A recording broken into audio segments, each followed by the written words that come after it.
Just ahead on One Detroit. We've partnered with the Detroit Free Press for a special report on what voters feel are the key issues and races in the November 8th election. Plus, BridgeDetroit's Bryce Huffman brings us up to date on 3 major stories coming out of Detroit. Also ahead, Detroit Public Schools Superintendent Dr. Nikolai Vitti talks about the district's plans for $700 million in federal funding. And Detroit artist Mario Moore's latest exhibit pays tribute to the abolitionists and freedom seekers on Detroit's Underground Railroad. It's all coming up next on One Detroit. From Delta Faucets to Behr Paint, Masco Corporation is proud to deliver products that enhance the way consumers all over the world experience and enjoy their living spaces. Masco, serving Michigan communities since 1929. Support for this program is provided by the Cynthia and Edsel Ford Fund for Journalism at Detroit Public TV, the Kresge Foundation. The DTE Foundation is a proud sponsor of Detroit Public TV, among the state's largest foundations committed to Michigan-focused giving. We support organizations that are doing exceptional work in our state. Visit dtefoundation.com to learn more. Nissan Foundation, and viewers like you.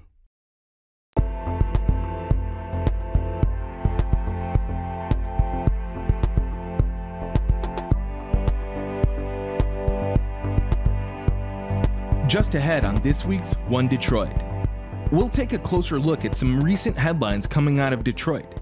BridgeDetroit's Bryce Huffman provides updates on a lawsuit filed against the city by protesters, the city's plans for $57 million in HUD grants, and the start of work on Detroit's first 3D printed house. Plus, Detroit Public Schools Superintendent Dr. Nikolai Vitti sits down for a wide-ranging conversation with One Detroit contributor Stephen Henderson. Also coming up, Detroit artist Mario Moore's new exhibit at the David Klein Gallery depicts the history of Detroit's Underground Railroad. But first up, we're checking in on what voters are thinking about as we approach the November 8th midterm election. Detroit Public Television has teamed up with the Detroit Free Press for an in-depth look at the voting process. Lansing Bureau Chief Paul Egan, working with One Detroit's Bill Kubota, reports on what voters feel are the major issues in this election cycle.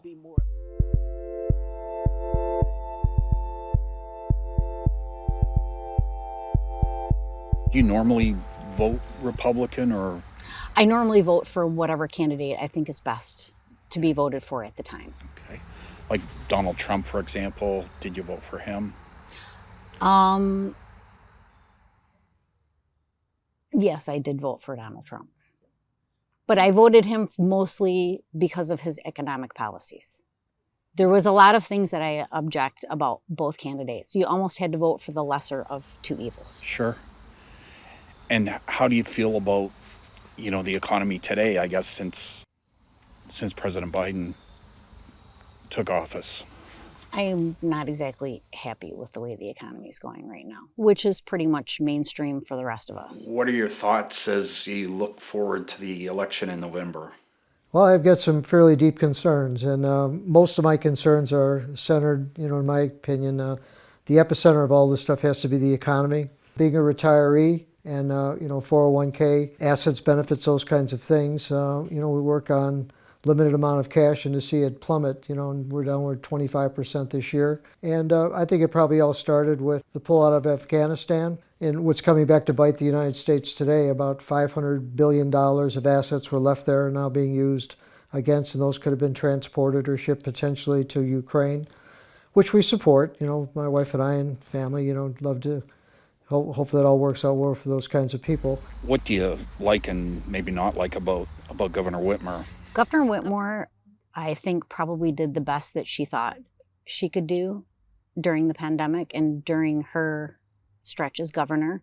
I know she pretty much got elected for a large part on the basis of fixing the roads. It seems to be that we're getting all of our roads fixed all at the same time because it's an election year. So it makes it very difficult to maneuver as a commuter driving back and forth to wherever you're at. And how did you feel about the way she handled the pandemic? I think she did the best she could do with the pandemic. I do not agree with her putting COVID patients in with nursing home patients. She put COVID patients in with the most vulnerable population that we have in Michigan. What do you think of Governor Whitmer's performance over the last 4 years? she has blundered. Things the way COVID was handled, it's now, and after the fact that there's no need to shut down schools as much as it was. Right within 5 miles of here, there's probably a dozen restaurants that no longer exist. Small businesses no longer exist. And it was as firm-fisted, we'll get back to you and let you know when things are okay to go. Well, if I'm not mistaken, casinos and other kinds of operations were allowed to stay open, were considered vital to the economy, which did make a whole lot of sense when it was crickets in most other businesses. And the Republican candidate, Tudor Dixon, what are your impressions of her so far? She needs to get her name out there more. I think she made a couple of errors in judgment. Her opinion of abortion rights is such that and I think the way she should frame her thoughts on abortion is, I personally don't agree with it, but I'm going to let the people vote for what the people want in that situation. And so, Julie, looking at the governor's race, how do you feel about Tudor Dixon, the Republican candidate? Well, I don't really know a lot about her, but I don't agree that she should be as conservative and not have some leeway for female issues. It sounds like you might be talking about abortion. How is that all affecting your political decisions? Well, I know that she has 4 young girls, and Governor Whitmore has 2. So I believe that there should be some concessions made in certain instances. Let Gretchen back in and finish what she's doing. That other woman, I don't think she would be right for Michigan. I really don't. Just listen to some of the things that she has said. She wanted Michigan to be more like Florida. When she gets in, she's going to turn Michigan into another Florida. What the heck does that mean? Why do we want to be Florida? This is Michigan. I think Michigan is doing okay by themselves. We don't need to be another Florida. And so, having issues with both Governor Whitmer and Tudor Dixon, have you been able to make a decision yet how you're going to vote in the governor's race? No. And make sure to watch One Detroit on November 3rd at 7 p.m. We'll have a special hour-long show with our partners at the Detroit Free Press, focusing on the upcoming election. Now, let's check in on some of the latest news coming out of Detroit. I caught up with BridgeDetroit reporter Bryce Huffman to talk about the settlement of a lawsuit filed by Detroit Will Breathe protesters, how the city plans on spending $57 million earmarked for flood recovery efforts, and the start of work on the city's first 3D printed house.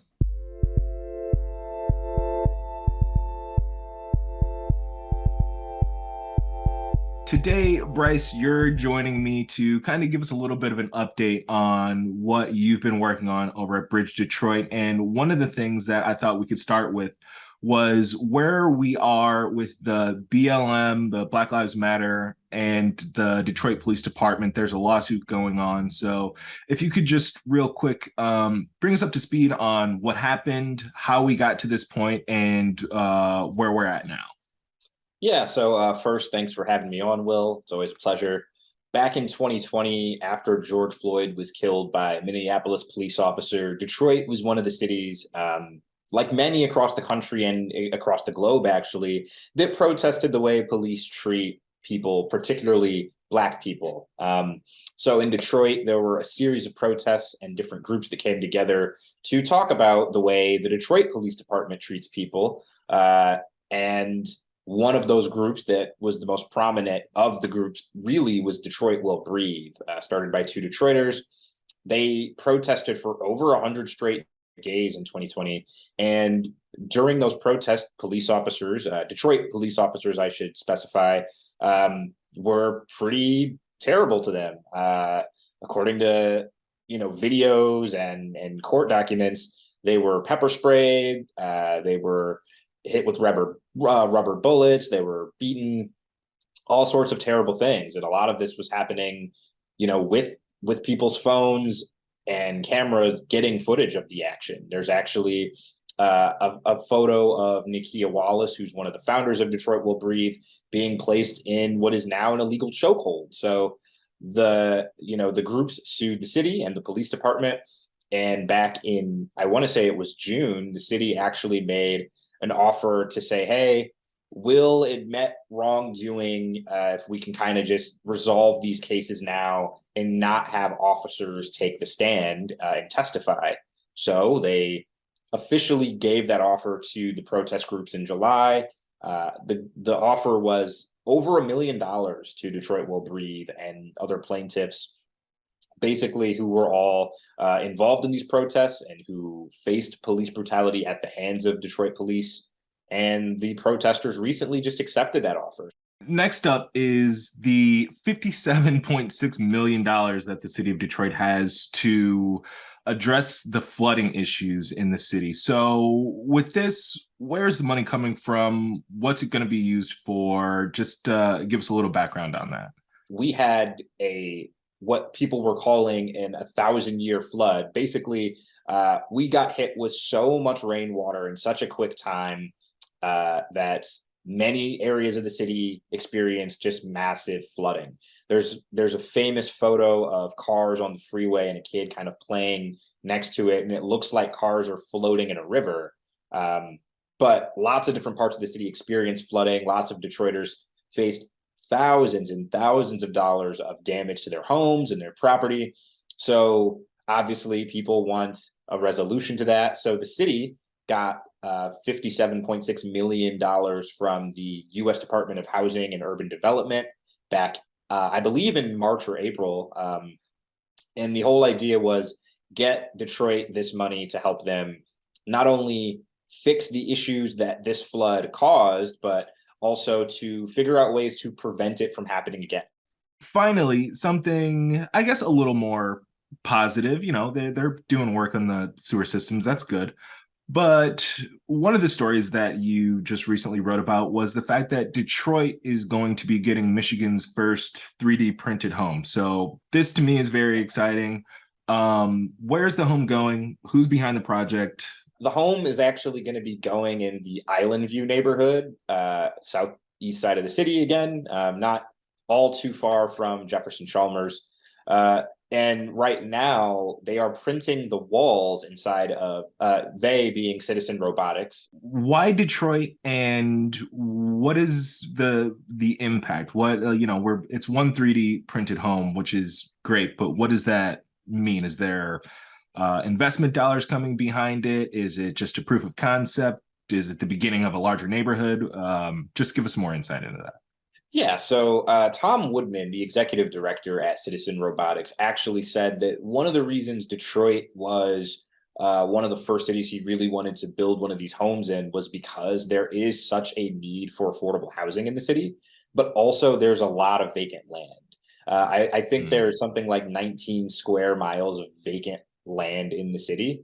So obviously, when you combine that stat with the fact that our city is doing more and more housing demolitions by the day, there's the need for homes and a need for homes that can be built and sustained over a long period of time that are affordable and energy efficient. So that's kind of what this pilot house really is about. It's about figuring out, all right, this is a new way to build homes. Is it sustainable?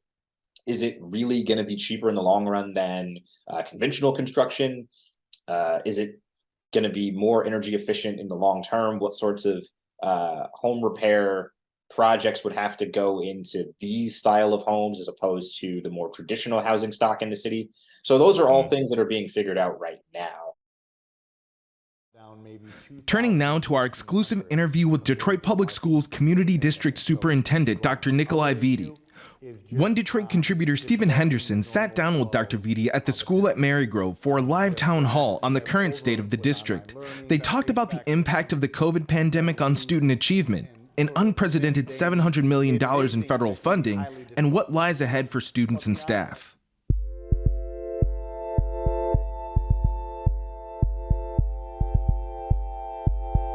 So I want to start here. You are back full-time, in person, every school, every child. It's been a long time since we were there, and a lot has changed. We lost a lot of ground during that time. Talk about the opening of school this year, the challenges ahead, and how you're facing them. Yeah, well, last year, all of our children were back in person. All schools were open, with the exception of about 3,000. Who were 2,000 that were in the virtual school. But a lot of stop and goes last year, surges, infection rates high, close contacting, quarantine.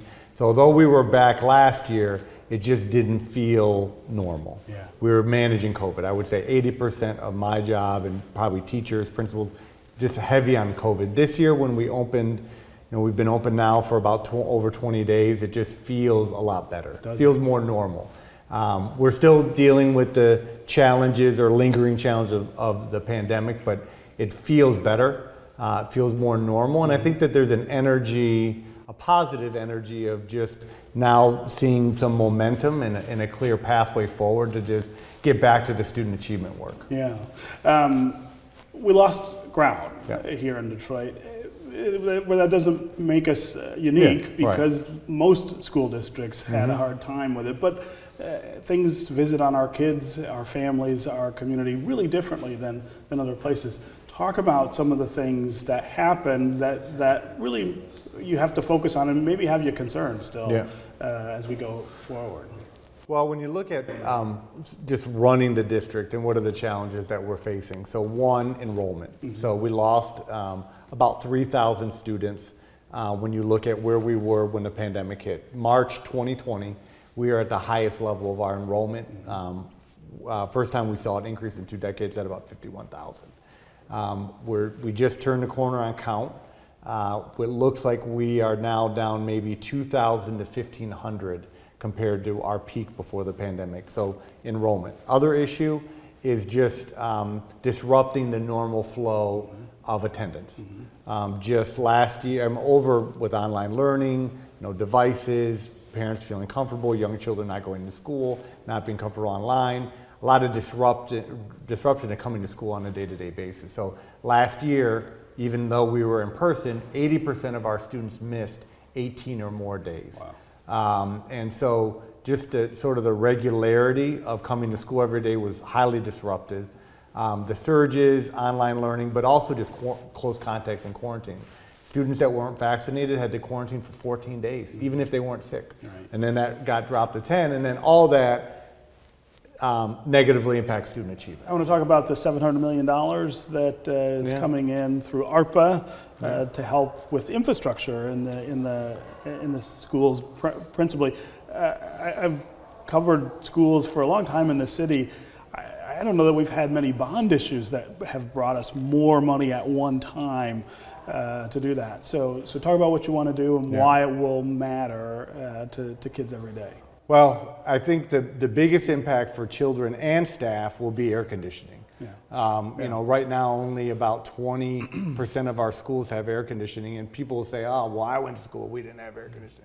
Well, it's 2022, and air conditioning is sort of part of our life. Right. And when you get into June and even certain months in August or days in August and September, it can be hot.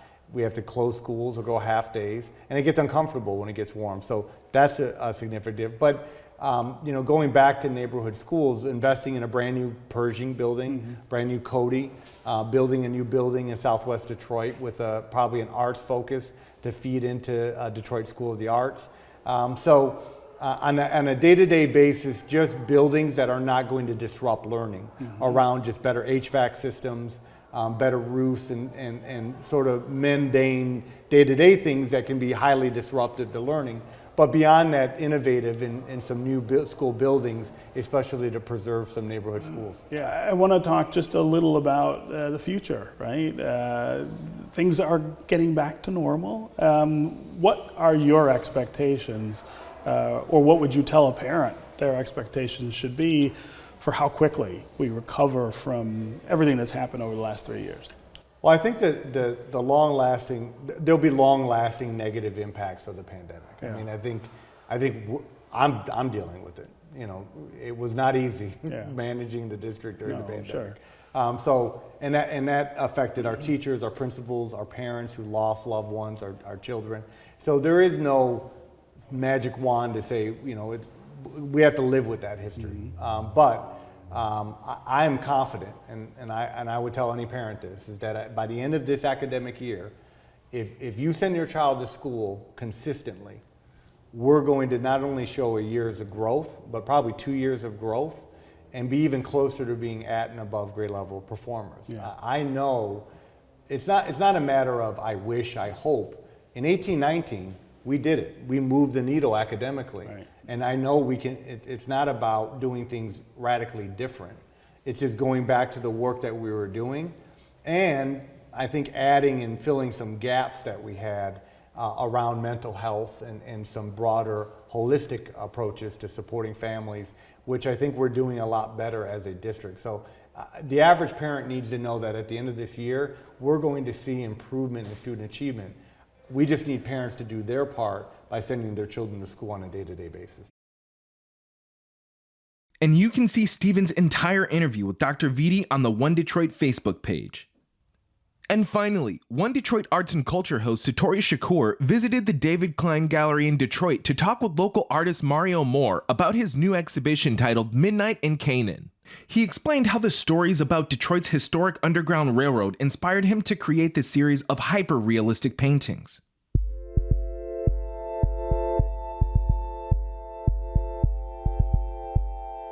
I have the absolute pleasure to be joined by Mario Moore.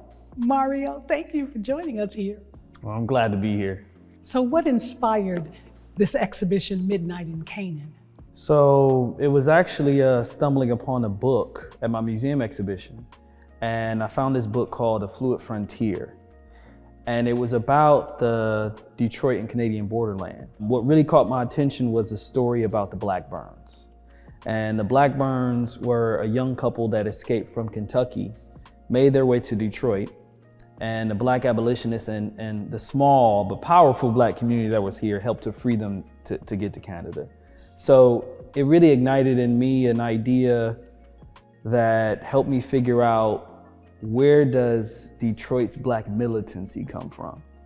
And that story is kind of the origin of it. And it starts this whole kind of thunder roll of events that kind of changed the dynamic between the Canadian and Detroit borderlands, and also changed the dynamic for Black people that are looking for freedom during the Underground Railroad. So what happens from that moment forward is that the Black community in Detroit and also in Canada kind of coalesce and create kind of the structure for the Underground Railroad movement. So who are you depicting in these wondrous works? In a lot of the works, I'm really interested in the past and the present, and trying to bridge and create a through line between, what was and what is now. Because I think oftentimes when, we think about the position we're in as a country, we ignore the past. So there's no physical photograph or paintings of the Blackburns, so there's no known image of them. So I use friends of mine to pose as the Blackburns, but also to correlate, some of the other paintings that aren't necessarily historical figures, like the self-portrait of myself, or friends of mine like Tiff Massey, or the great abstract artist Ali McGee. That's really connecting us to now. And it's kind of like a statement on these Black Detroiters that are here now, contributing to Detroit culture. How do we make sure we're staking a claim for our place here, right? As the city is constantly changing. What do you want people to know as they're looking at this exhibition? I would hope that as people come in and they see the work, they can think about the contribution that Black people made here in the early 19th century. And they can also continue to think about the cultural significance that Black people contribute to Detroit now, right? Because the show really is about Black agency. I think a lot of times when we're looking at a lot of these movies that deal with slavery and abolition, it's a lot of white saviors in the films, and reading and doing research, it's so minimal, the amount of white people that helped, right? Because you hear about, they put them under a wagon, and then there was a safe house here. It was mainly Black people helping Black people. And I really wanted to really highlight that for the show, and just kind of shine a light on some of these figures that don't get a lot of prominence, right? There's a drawing in the show of Sojourner Truth. Everybody knows Sojourner Truth. But a lot of people don't know George de Baptiste. A lot of people don't know William Lambert. I didn't. And I think they're so important to our story as Detroiters, all Detroiters, in Canada, in Windsor. So I think it's so important to understand who these people were and what they did and what role they played. Hey, I'm just hoping people come and be like, man, that's a dope painting. So you're going to have an artist talk, and that's going to be awesome for people to come here and actually meet you and hear you tell these stories. When is that? So the artist talk is October 29th, and it's at 4:30 p.m. So I'm really excited for people to come and ask me any questions they want, you know, about the history, about the work, and just to, you know, see the work again, see the show again. All right, well, mark your calendars, Saturday, October 29th, 4:30, right here at the David Klein Gallery. Thank you, Mario. Thank you. And you can check out Mario Moore's exhibit at the David Klein Gallery through November 5th. That will do it for this week's One Detroit. Thanks for watching. Make sure to come back for One Detroit Arts and Culture on Mondays at 7:30 p.m. Head to the One Detroit website for all the stories we're working on. Follow us on social media and sign up for our weekly newsletter. From Delta Faucets to Behr Paint, Masco Corporation is proud to deliver products that enhance the way consumers all over the world experience and enjoy their living spaces. Masco, serving Michigan communities since 1929. Support for this program is provided by the Cynthia and Edsel Ford Fund for Journalism at Detroit Public TV, the Kresge Foundation. The DTE Foundation is a proud sponsor of Detroit Public TV, among the state's largest foundations committed to Michigan-focused giving. We support organizations that are doing exceptional work in our state. Visit dtefoundation.com to learn more. Nissan Foundation, and viewers like you.